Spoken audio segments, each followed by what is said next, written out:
Hello, my name is Summer Joy. I went ahead and wrote down what I wanted to say because I've got a lot of thoughts and I wanted to make sure that I touched everything. My story started a long time ago when I was a 6-year-old little kid. At that time, I didn't know I had received a tick bite, but I started dealing with odd symptoms that are not normal for a free-spirited little kid. I started experiencing severe anxiety, waves of depression, extreme insomnia, and even bouts of paranoia. These symptoms were chalked up to me just being a scared kid. So the years went by, and a few months after I turned 13, I began dealing with debilitating migraines. Doctors at the time couldn't figure out why I was dealing with these migraines, so I was put on different medications, including muscle relaxers, but nothing worked. I became used to living with chronic pain and soon realized that if I wanted to have any form of a life, I needed to just dig my heels in and be stronger and tougher. And I did this all through high school. And it was successful until the summer of my senior year. This particular summer day was a pivotal point when I realized there was something more wrong than I originally thought. I had spent the day with friends in downtown Chicago. It was the end of the day and we all went to a restaurant for dinner. We sat around tables pushed together as we waited for our food. I remember getting up to go use the bathroom.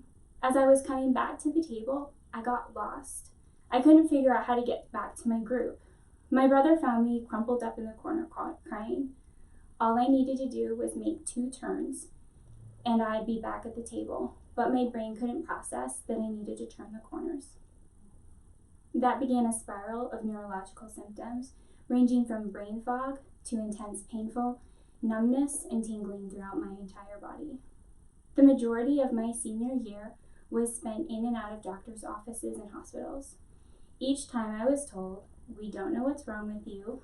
All your tests are coming back negative. Are you sure you're not making this stuff up? Were you not hugged enough as a kid? Yeah, you need to see a psychiatrist." After graduation in 2008, I spent most of the summer traveling to major medical centers, including Johns Hopkins, where I received a diagnosis of severe gluten intolerance. I thought this was it. Finally, I got an answer. I went on a gluten-free diet and began to notice symptoms decreasing and some even disappeared, but only for a short period of time.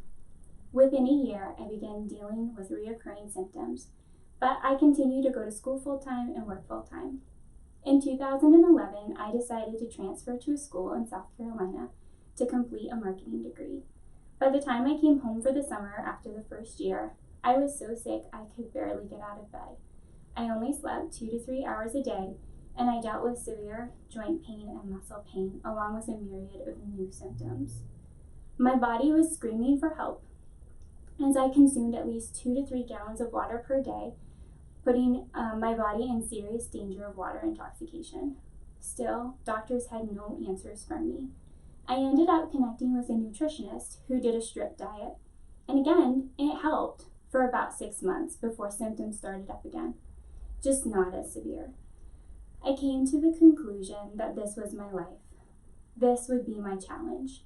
I would deal with these ongoing symptoms with no answers, but as long as I ate smart and didn't push myself, I would be able to handle it. But of course, that wasn't the answer. I found myself in 2016 so very sick, jumping from one antibiotic to another, then another. In April, I came to Chicago to visit my folks for an extended weekend. After 4 years of not dealing with these symptoms, or even trying to get answers, my mom convinced me to see one last doctor while I was in town. We made a deal. If he couldn't give me any answers, we'd drop it and never deal with it again. I couldn't deal with another disappointment. But for the first time in over 20 years, I got an answer. I got my diagnosis. I was diagnosed with late-stage chronic Lyme disease. It had taken over my whole body, attacking every system and almost every organ, to the point where he could diagnose me, but he couldn't treat me long-term. I dealt with over 50 daily symptoms ranging from migraines, brain fog, memory loss, joint and muscle pain, skin, hair pain, anxiety, depression, and insomnia, to name a few. He started me on a short-term treatment protocol, and I went back up north to my home. In less than 2 months, I became bedridden and landed in a wheelchair. I literally couldn't care for myself, and I watched as I deteriorated. The environment that was my home at the time was very toxic and abusive, which only aided in making me sicker. So, in July that year, I moved back to Illinois, and within a month, which is a huge miracle, found a Lyme doctor who could treat my case. At that appointment, she said that if I hadn't started treatments, I would have been dead by Christmas. August will mark 3 years treating Lyme disease. In November of 2017, my lead Lyme doctor referred me to the Neurologic Wellness Institute. Due to my history with doctors, my trust in them had been severely damaged, but just in my first day here, I felt safe and cared for. I met with Dr. George for my initial appointment. I nicknamed him Dr. Dad because he's fatherly in every act that he does as he treats and listens to his patients. He told me that it's a miracle I'm alive, and even more a miracle that I'm walking. NWI has been a cornerstone in my healing journey. The doctors and team create not only an environment for healing in their therapy techniques, but also promote healing with their attitudes. I am safe here. I heal here. During my time at NWI, I have worked with Dr. George, Dr. Christy, Dr. Chris, and Dr. Mike. Each and every one of them listen, truly listen to what you are saying and have a way to fix the issues. My neurotherapy experience has been monumental. The non-invasive eye exercises, brain exercises, and other forms of exercises have exploded my healing, addressing and fixing migraines, anxiety, nightmares, insomnia, depression, paranoia, OCD, and mood swings, to name a few. I have often thought where I would be in my healing journey if I didn't have the doctors and team of NWI treating me. I know that I wouldn't be where I am today without them. Today I would say I'm a solid 85 to 90% functionality. I used to have migraines on a daily basis since I was 13. Now I couldn't even tell you the last time I had a migraine. Anxiety is practically non-existent, allowing me to function at such a greater capacity.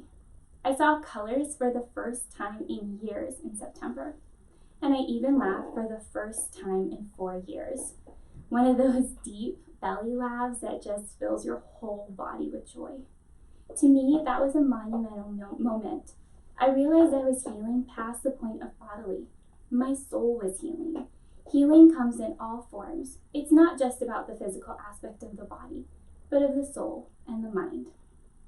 I love being alive.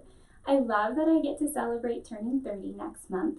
I love that I have a new lease on life and that I can literally do anything because I am free.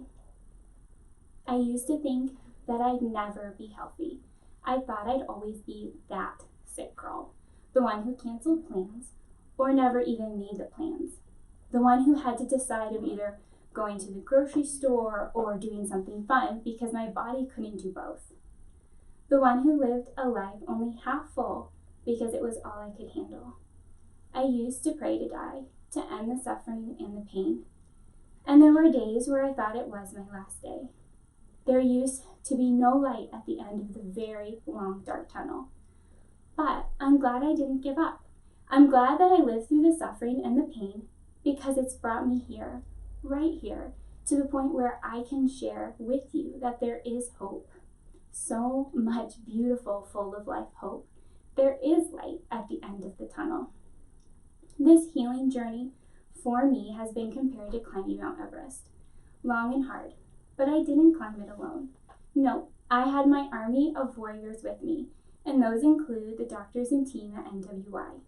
They have been by my side each step of the way, each monumental success in every slip step. They have not only helped heal, they've also encouraged, cheered, and celebrated with me. So please, stay strong, fight, because you can win. Pain, suffering, disease, and trauma don't have to be your life. It can simply be a mountain that you climbed over and conquered.